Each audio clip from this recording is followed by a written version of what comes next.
Working Fans Podcast. Cool. Yep. All right, here we go. Coming down 3, 2.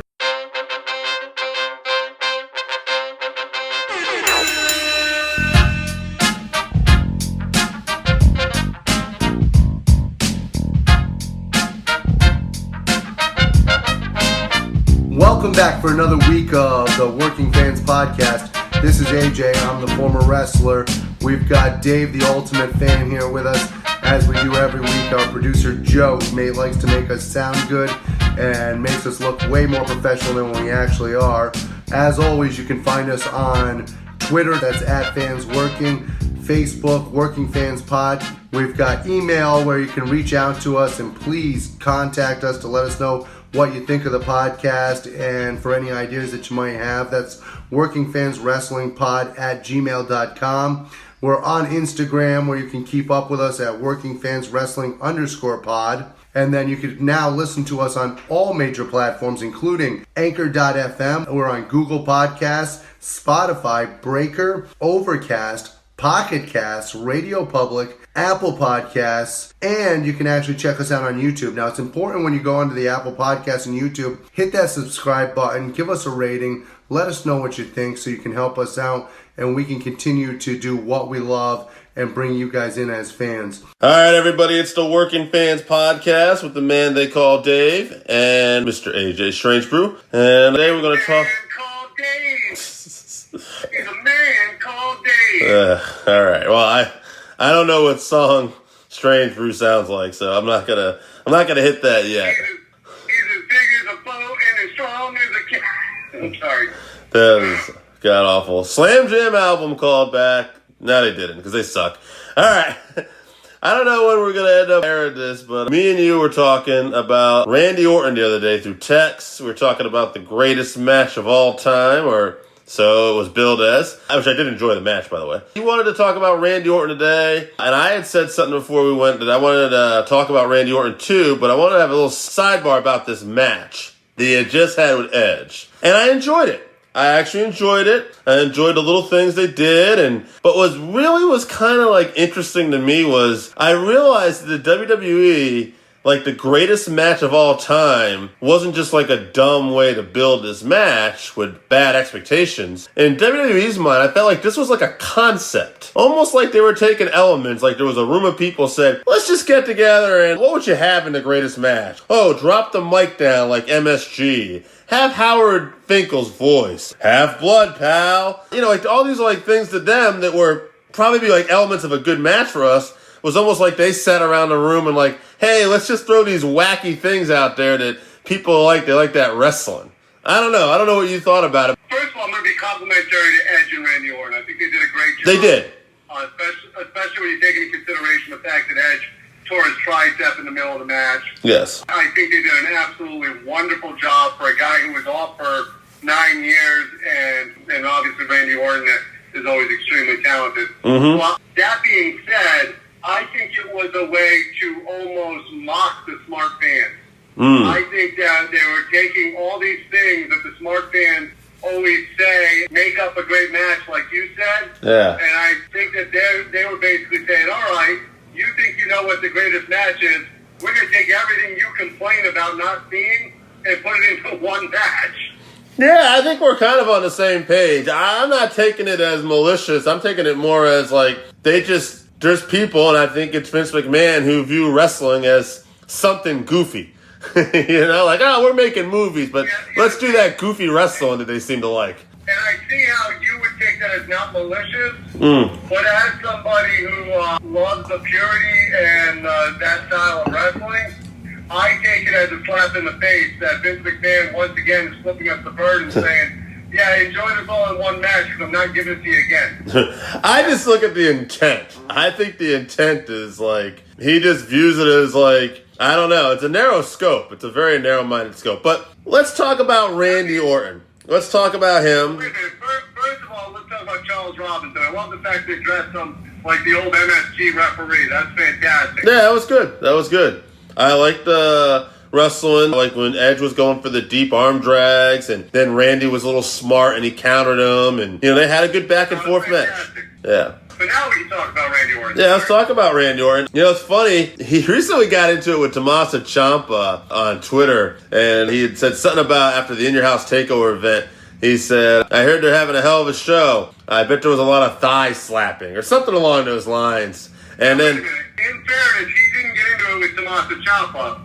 He got into it with NXT, and Tommaso Ciampa, being a leader in NXT, picked up the baton and went after Randy Orton. He sure did. And I'm not even getting... I only wanted to point out the comment because when we talk about Randy Orton, this guy is somewhat of one of the original trolls. And if you notice, when he hit the punt, he actually slapped his leg in the match. And I just thought to myself, I just wonder if that was a shot. And by the way, Randy's not taking just a shot of NXT. He might have mentioned NXT by name, but he's gone after independent wrestlers before and a lot of wrestlers who basically do a lot of high spots and leg slapping. Randy he's an old school mentality in the ring. Now let's be fair to Randy Orton. How many world championships does Randy Orton have?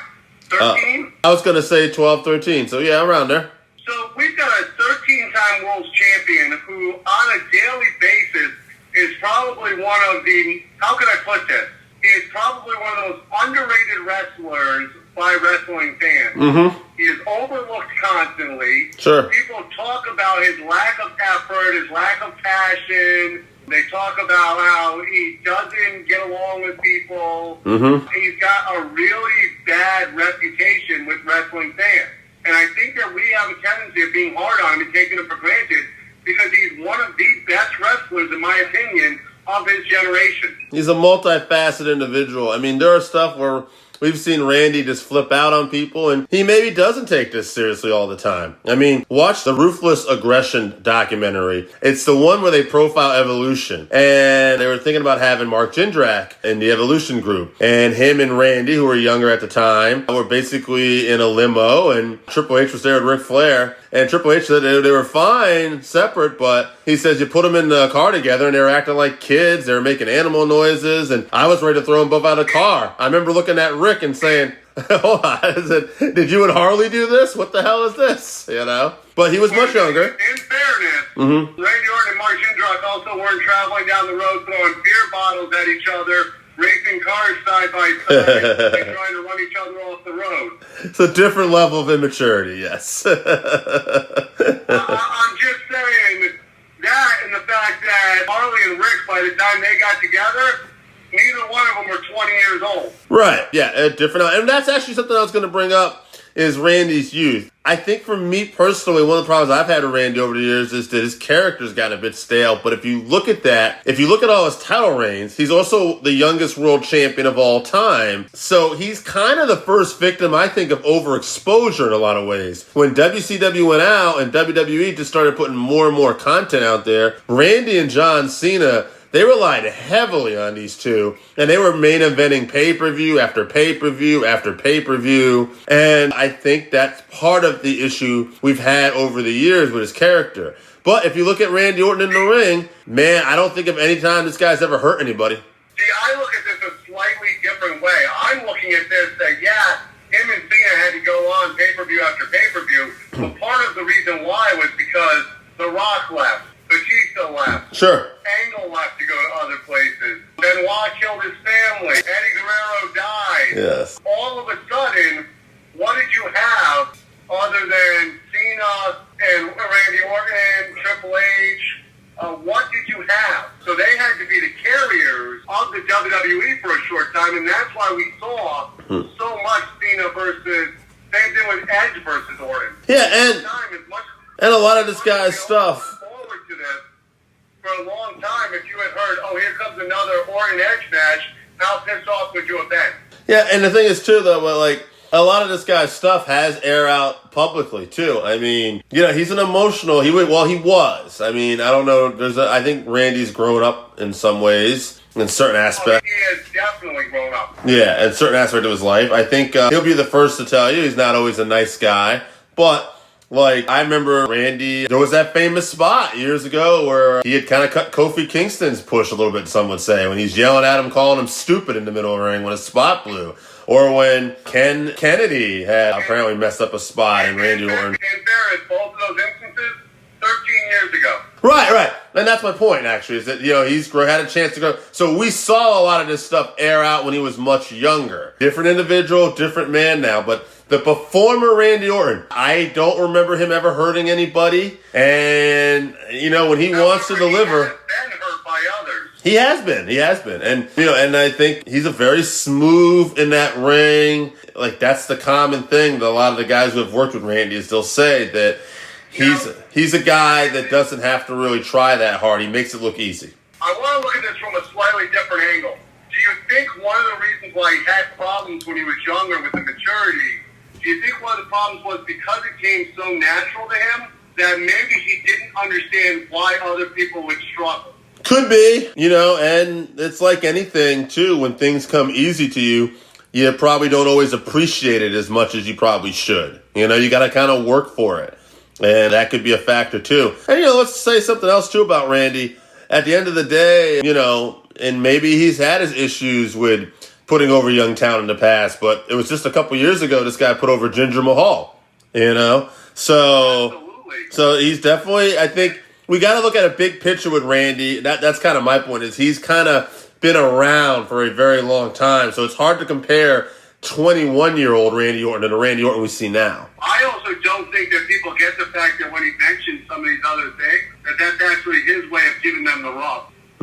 I mean... If that makes any sense whatsoever. I mean, he's looking at... Good.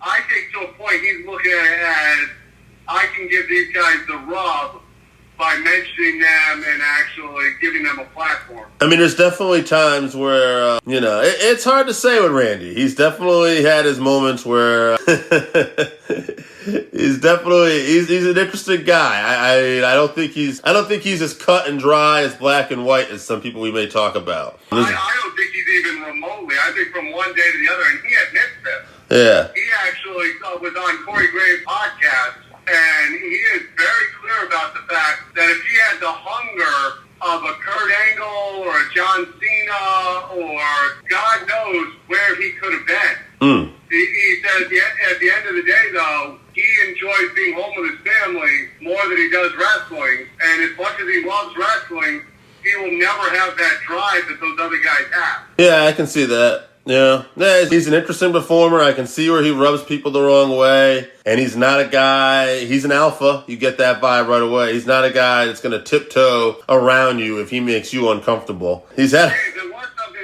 very important I want to talk about with Randy Orton now. Okay. You mentioned earlier about his character going stale. I think he's better right now than he's ever been. Well, yeah, I would agree with that. When I say his characters, I mean for most of his career, up until this very recent point. I think he's on a really good run right now as of this recording. Like, this stuff... Did you see Monday Night with Christian? I did, and the stuff, I was going to say with Edge, and now this recently he pulled off with Kristen, very good. Like, I particularly when he laid out Kristen at the end, and he's just yelling, I didn't want to do this. You made me do this. Yeah, I would have took care of you, but it came down to me or you. It's going to be me. You had to go. I'm sorry. You made me do this. That was fantastic, even the way he called him into it, by saying, hey, it's okay if you don't do this. We all know you've always been a coward. Right, yeah. What's funny was Big Show in that element, who was like, hey, I'm not telling you not to do it. At the end of the day, I had to wipe a smile off his face, and I thought, well, maybe you're just not really helping Big Show. Maybe he doesn't need to be doing this. Maybe you should be not only is he not helping things, he's forgetting the fact 7'2" and 340 pounds. Yeah. So, also, it was kind of... He's twice the size of Randy Orton. I heard... Randy Orton.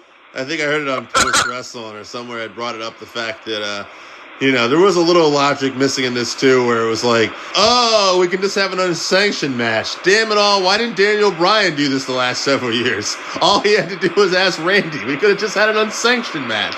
Problem solved. But... Also, Ric Flair, who looked like he was half dead, was able to leave the ring and somehow get in the ring fast enough to low blow him. I'm not saying they may have done some editing here. How the fuck did Ric Flair get back in the ring that fast? I mean, I didn't know if Rick got all the way out of the ring. It was live last No, they show him all the way out of the ring. I'd have to go back and watch it. I thought Rick only got partially out of the ring. But yeah, maybe there was creative editing. Because who knows what live really is right now these days. Is that going to be the last heel moment of Ric Flair's career? I don't know. I mean, again, we're taping this. I don't know when this will air. But it's kind of because they just had a thing with the coronavirus hitting one of the developmental talents. And like we were talking about before this podcast, we realized that WWE hasn't even been testing for the coronavirus this whole time. And now we're finding out they're bringing old man Ric Flair back. They're not letting people wear masks in the building. Some things have been said. It's like, what the fuck are you doing, WWE? So, hopefully. Whereas AEW has been testing people the whole time. Oh, yeah. And by the way, I'm not, like, I want to make this perfectly clear. AEW, the UFC, like, I don't know. As much as I'm happy these guys are all running shows, I can't tell you that, like, pro wrestling needs to be back and that there needs to be actual people out in the stands. However, I'm glad that there is, and at least they're taking precaution. And the main thing is AEW. If they told me that I could go to a live show tomorrow, I would be there. Oh, yeah, me too. But I get why. I'm saying in the big scheme of things, I don't know if it should be, you know? But, I mean, me and you aren't exactly the people that are going to back down from this kind of thing either. I'm hanging out with my friends still once in a while, you know? Well, in fairness, today was the first day I could go back to the gym. And what was the very first thing I did? I went out and got a strength coach, and I'm back in the gym. Right. Let's get back to Randy Orton, though. Yeah. At the end of the day, let's talk about this. Is he the most underrated wrestler in the world, or is he just a person who has never reached their full potential? Underrated, I mean, he's one of the most underrated wrestlers out there because there's a big thing now, too, where people online in particular, I'm going to kind of generalize here a little bit, but if they don't like you, they don't want to give credit to you. I'll use WWE as an example for this. If WWE and the majority of us do feel like they're not putting out a good product, when they do something good, they won't necessarily get credit for it. And that's just the way it is. Like, people don't just view things like that. I'll even go a little political here. We don't do political on this show, but Randy had some tweets about the Black Lives Matter movement, where he said basically along the lines that I'm embarrassed to say that it took me a while to get here, but I understand it. Black lives have to matter first because they haven't. Now that's Randy's tweet, and Randy's point was that it took him a while to get to where he needed to understand this, but after listening and talking to other fellow performers and other African-American people, he was on board. Now, here's my point. In the comments on some of this stuff, there was a lot of people that were like, oh, way to go, Randy, good to see. But there was also people like, this guy's a snake, once a snake, always a snake. People just don't want to give credit to people, whether it's as a performer, whether it's a human being. There's a group of people out there that absolutely hate Randy Orton. Right, and so they won't give him any credit. And I think that part of that, yeah, he's underrated for part of that, because at the end of the day, again, I said in the beginning, I thought his character was stale at times, but I'd be blind to say this guy as an in-ring performer isn't smooth in the ring and can't get it done. But we could talk about one thing that's simple as can be. We did a 5-3-1 a few months back, and the 5-3-1 that we did was best drop kicks in wrestling. Yep. I don't think any of us mentioned Randy Orton. Randy Orton is 6'5", 250, 60 pounds, and throws a drop kick like AJ Styles. I believe I mentioned Randy Orton, but that's okay. Like I said, none of us did, though. None of us mentioned Randy Orton. I remember thinking I'm the only guy with this motherfucker on the list, but yes. Like you said, people on the internet, when they don't like people, just don't listen to anything they say. Right. Now, I always remember that, even like when he started, when he was having matches with Bob Holly and some of his first matches on SmackDown when he came to WWE, that he had a really good drop kick, because Bob always had a good drop kick. So it's just something I noticed. He has a really good power slam back in the day, the draping DDT. He has a pretty good moveset that he's gotten over, and he's gotten fans used to when they know his moves are coming. You know, and I think that's an art too, is getting certain moves over. You know, people will talk about I think he does something that we talked about with Mr. Perfect. he makes it look too easy. Yeah. Yeah, I can see that. Yeah. He's so fluent, he makes it look too easy. So once again, we question, how hard is he trying? Mm-hmm. What is he doing? I know you're not a baseball guy. Baseball fans that are listening to this will get what I'm saying. He's like J.D. Drew. There was a baseball player for the Cardinals and the Red Sox years ago who had every skill in the world, but because he always looked lackadaisical because he did everything so easily, everybody questioned his heart, questioned his ability to do it, and I think Randy Orton falls into this. Yeah, I could see that. I mean, at the end of the day, too, it's like, also, like, he hasn't done himself necessary favors at times, too. I was actually watching a video before we talked about this today about 10 times Randy Orton broke character.